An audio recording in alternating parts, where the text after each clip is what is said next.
like oil or anything. Okay, and the fruits we have the pineapple, we have the tangerine and orange, which is all very high in vitamin. And we have slice of bread, salt and pepper, that's black pepper. So Eric, what do you have to tell the breakfast crew who are watching you? Okay, this is a special one for everybody. Every morning you can have something like this, no oil, nothing, dry, and it's very nice. It's healthy also. And I was especially this I will just dedicate it to Mama Aisha. Well, thank you, Eric. Viewers, this is what we had for you this morning on the Breakfast Health segment. Till we come your way again, it's Ramatulai, and have a beautiful morning.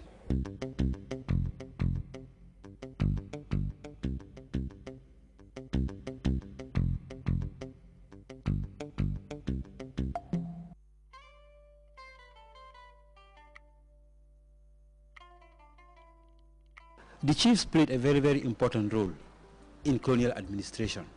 In fact, I can say that they were the main pillar of colonial rule.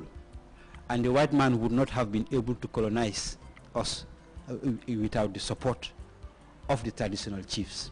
Why? Number one, they depended on the chiefs to collect tax. The different kind of taxes, such as the hot tax, the cattle tax, the strange farmers tax, and so on and so forth. Number two, the colonialists also depended on the chiefs to administer justice in the protectorate. Because battles of the colony, they had, the courts administered, on common law. Whilst in the protectorate, you have what is called native tribunals, that is native justice. And this, were presided over by the chiefs. Now, number three, the chiefs were also responsible for the maintenance of law and order, because you have to know that the white man or the colonial master was very, very obsessed with law and order. They feared that the people will rise up, and kick them out. So they were very, very dependent on the chiefs, to make sure they suppress, the people in their districts, so that nobody will complain. You see, so that is why, in fact, for a chief to get a promotion during the colonial period, you have to be seen to be very tough. You have to be arresting people. Sometimes you chain them. Sometimes you keep them as prisoners. Sometimes you torture them in the sun. Those are the things which the white man will see, and they will say, oh, Chief X, is a strong chief. He should be promoted. You see, and even, like number four, the chiefs were also responsible for things like the construction of causeways, clearing of footpaths, and also mobilization of labor, to welcome, like the traveling commissioners, or to carry the traveling commissioners. Because in those days they had no, before the advent of motor cars, the white man used to walk, okay, to tour the, provinces. So the chiefs had to provide strong men to carry the white man, with the luggage, and the suitcases. For example, the chief of Kuntaur, will provide, 10, strong men to carry the, chief from Kuntaur to Mana. Like from Mana to Georgetown, the chief of Mana will also provide 10 men, to travel, to carry the white man up to, Georgetown, and so on and so forth. So you could see that they played a very, very important role in the colonial administration.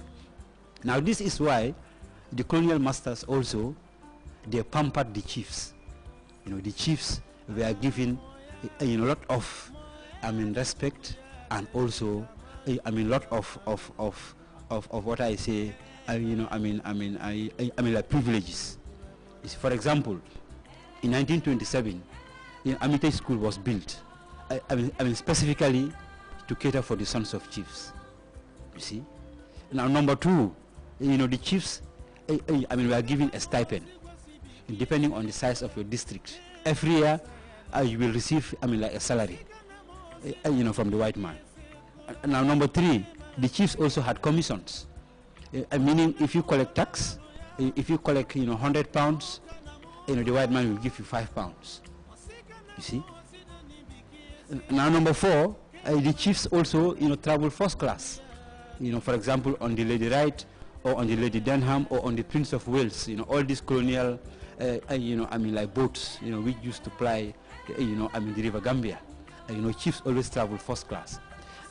And even during the Mansabengo or the chiefs conference, you know, they had a special guest house in Batos. You know, so that when the chiefs come to Batos, they don't have to suffer. You know, having, you know, I mean, looking for a place to stay with their wives and griots, you know, who always accompanied them.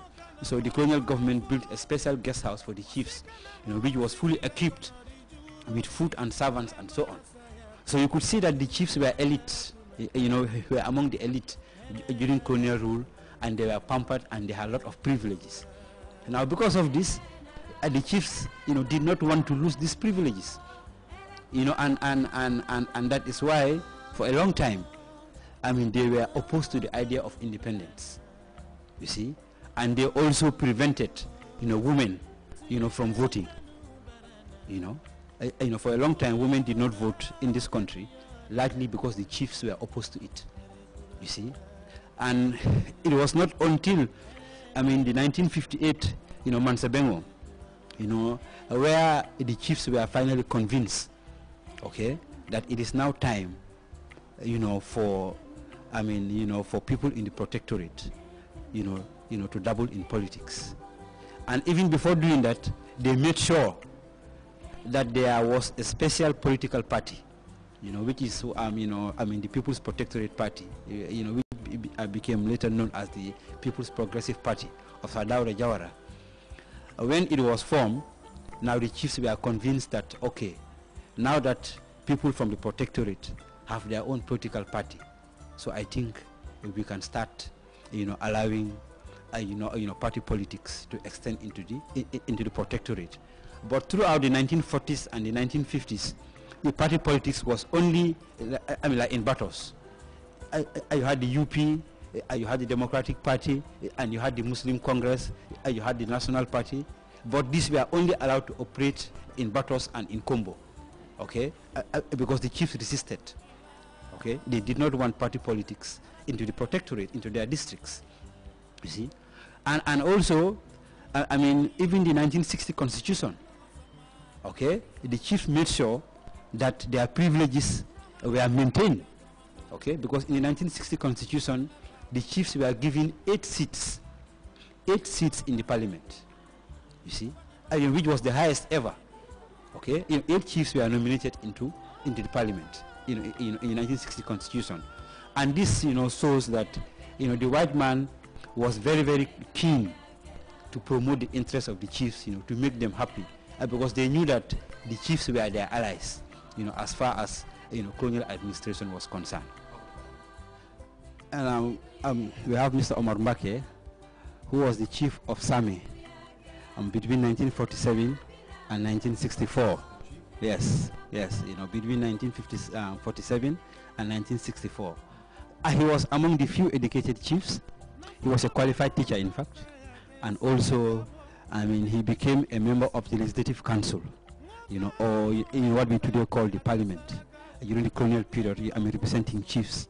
And he was also minister, I mean, like in the Executive Council, you know, and then later in the first cabinet, you know, as Minister of, you know, Works. The picture of Mama Tamba Jame, he was the great chief of Badibu Ilyasa, and he was among, you know, the first chiefs to go to school. You know, he attended Mohammedan school. He was among the first batch who attended the school when it was opened in 1903. And he was also among the first Gambians to own a motor car. You know, I mean, he was wealthy because he was a farmer. And really, for many years in the 1940s, his district was self-sufficient in rice, you know, as far as, you know, colonial records are concerned. Yes, he was chief from 1927 to 1966. You know, very interesting, you know, picture of the first Mansabengo. That's the first chiefs meeting in 1897, you know, at Government House, you know, on the steps of Government House. As you can see here, I mean, now it's now called State House. Yeah. As you can see, you know, that's the colonial governor, you know, at the time, you know, and then these were the, you know, first chiefs to be appointed, you know, by the colonial administration. You know, so soon after their appointment, they were called to a meeting with the governor, you know, to explain to them, the workings of the protectorate system and the workings of indirect rule, that